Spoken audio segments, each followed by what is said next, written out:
If you've ever considered creating a private membership or community, but we're just not really sure where to start, today I'm going to take you inside of my community that I've grown to over 2,400 members. I'm going to walk you through how I've structured it to convert free members into paying members, how I work with sponsors inside my community, and the things I'm planning on changing to make it even better in the future. This video is sponsored by Circle, which just so happens to power the community that I'm going to show you right now. So first of all, how do people even find my private community? And what's their motivation for joining? So I have a weekly newsletter that I send out to about 33,000 creators, and I share sponsorship opportunities on a silver platter. Like, here, click here. There's a brand that wants to find creators to partner with. Click here and apply. And so in that newsletter, when I'm sharing the opportunities every single week here, I have an additional block right here that says, hey, are you in our private Circle community yet? We often share more paid sponsorship opportunities inside that we do not include in this newsletter simply because they're very quick turnaround times. So a little bit of FOMO. So then people click on that link and get access to my private Circle community here. So the first thing I wanted to share was just like a general overview of how I structure kind of the free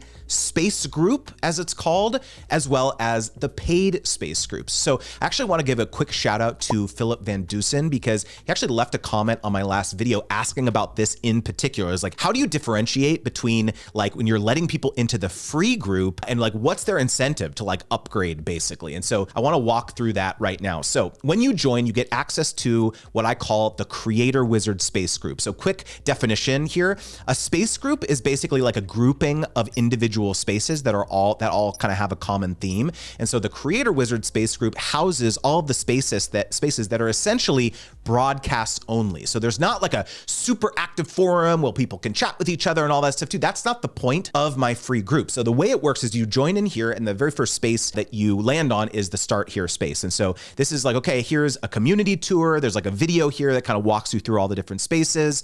I have this Stay Informed space where I oftentimes drop a lot of the YouTube videos that I'm posting. Maybe it's news articles that are relevant to the creator economy or to sponsorships and things like that. Then I have this free event space where I'm constantly posting like free webinars. And what do you know? Circle actually has a free community webinar that they're putting on here shortly. I also do live streams every week that I post in here. Okay, here's the biggie, right? Because everyone wants to know, I want to join to get the paid sponsorship opportunities that you're posting in here. And literally like, once a week basically, or maybe even more regularly than that, we are posting opportunities in here that we aren't even able to share in the newsletter. So it's super, super valuable. I also have this space in here called Share Snapshot Results. This is an assessment tool that I've developed that is really, really valuable. Basically, it's like a 7 to 10 minute assessment. And when people get their results, which is like a kind of a graphical representation of their sponsorship competency, I encourage people to post their results in here. So for example, we've got the Bearded IT Dad posted in here, and he, posts the breakdown of what his thing looks like. And if anyone can post in here, anyone can take this snapshot. It's not just students. And so if we're able to click on that and actually say, oh, wow, it seems like, really well done here, but it seems like there's some opportunities for growth here, that can oftentimes encourage people to be like, oh, okay, I didn't realize that I needed more support on the pitching or the negotiating. And so here's, and we will give them an opportunity to join some of our other paid offerings. The Get Smarter space is where I'm oftentimes posting videos that I do in collaboration with other creators. So I just did a video with Nick Nimmin. And then here's where it gets exciting. I have this one-on-one coaching space where if people think, I really maybe need a little bit more support from Justin or his team beyond just the free YouTube videos he's posting in the newsletter or whatever. Okay, great. Here's this one-on-one coaching space. And I talk about, okay, do you need help crafting your pitches? Is a brand in your inbox right now and you need urgent support? Maybe consider joining our asynchronous coaching program. And I have the link there. I have a bunch of testimonials from people who have worked with me and with my team. So now the partner space, this is one of my favorites actually, because when I am negotiating with a brand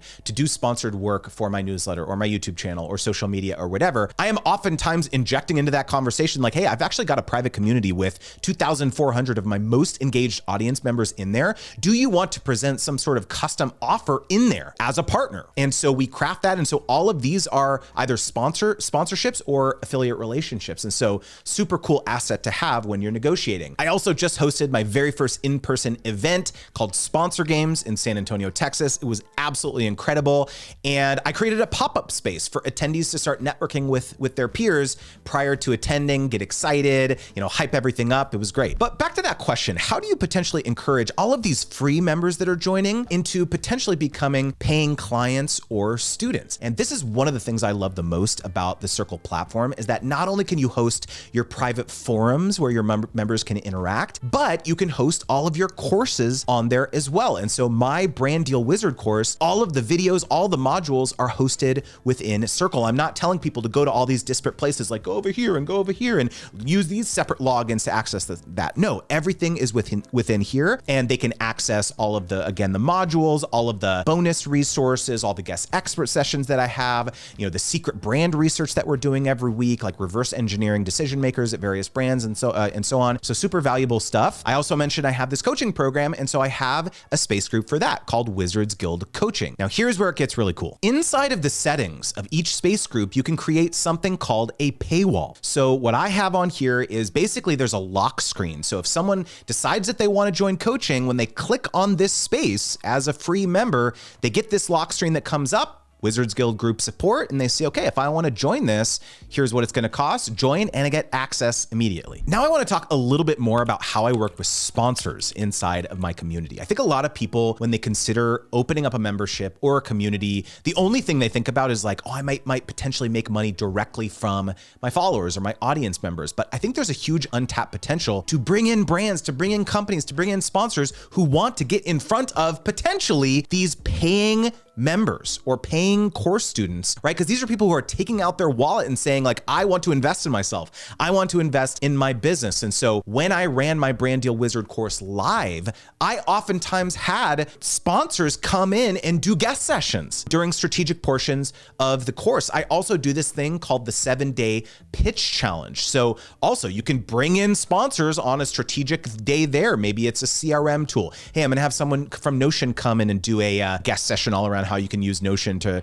track your sponsorships and so on. Okay, let's get a little crazy here. What if it was the Creator Wizard community powered by Brand XYZ? There's like a little badge with the brand's insignia on there, right? You see this on podcasts sometimes, right? It's the podcast powered by this brand or whatever. Again, you can be real creative in terms of, potentially generating incremental sponsorship dollars from your private community. Now I want to talk about some of the mistakes that I made when I first started my community and some things I am planning on changing to make it even better for my members in the future. So one mistake I made early on was I just made too many spaces. I got so excited about the fact that I had this private community now that I was like, let me add a space for this, and let me add a space for this, and like all these, 10 different forums, and like, drop, this sponsorship negotiations here and drop pitching ideas here. And it was just like, man, it just was very, very overwhelming. And so for a new, whether it was a free member or someone joining my course, they came in there and it was just like pretty overwhelming. So I cleaned it up pretty quickly. I optimized, I condensed the spaces. Another thing that I'm planning on doing actually over the next couple months is I actually want to make an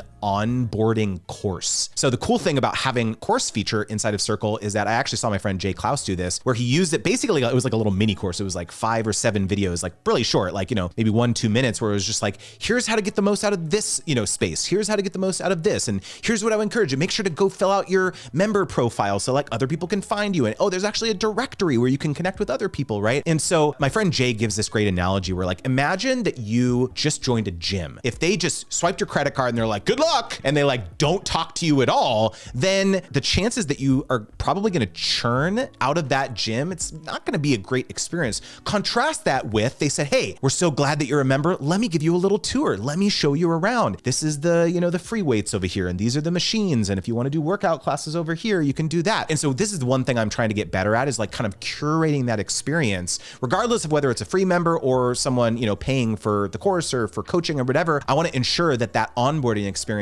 is top notch. And then the last pretty significant structural change that I'm considering making to my community is actually making kind of like a basic tier of the membership that will get you access to just a forum, basically, of other creators who are actively negotiating with brands. This would not give you access to like my team of coaches to give you, direct support on those negotiations. That would be kind of like the middle tier. But I do think that there is value in like, providing some sort of space where we're all maybe, we've all read the book, or we all all have, watched some of my YouTube videos and we all kind of think the same way, but making it kind of price accessible for more people. I don't know whether I'm going to do that or not, but again, my mission is like, I want to impact as many creators as possible. And like, what is the best way to do that? I don't know. I'm considering creating that basic tier. I think the point is that this is an evolution. Remember, I ran that live cohort for many years and I had, kind of pop-up spaces all the time for each cohort and all that stuff too. And one of the big challenges was like streamlining that as I shifted my business from like a live cohort to an on-demand cohort. Like,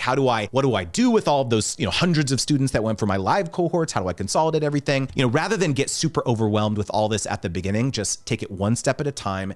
Simplicity is the key. Try to have the least amount of space groups, the least amount of spaces as possible, and just kind of go from there. But again, I just wanted to give a big shout out to Circle for sponsoring this video. It has been an absolute game changer, helping make my business look more professional. At the end of the day, that's really what I'm after, is that I don't want the technology to get in the way of how I'm educating and guiding students. So huge shout out to Circle. Make sure to check them out in the description box. And what questions do you have? Like you saw, Philip asked a great question and it led to this video. So if you're thinking about starting a community or a membership and you really want some like tactical advice about like, Justin, what would you do here? Or what would you do here? Make sure to leave it below. And again, this video is part of a series that I'm doing, pulling back the curtain on my sponsorship coaching business, my private community. And so I'll see you in the next one. Now, if you're someone who currently has a private community somewhere else, maybe on Facebook, or you've got a course on Thinkific or something like that, make sure to watch this video about how I migrated over to Circle.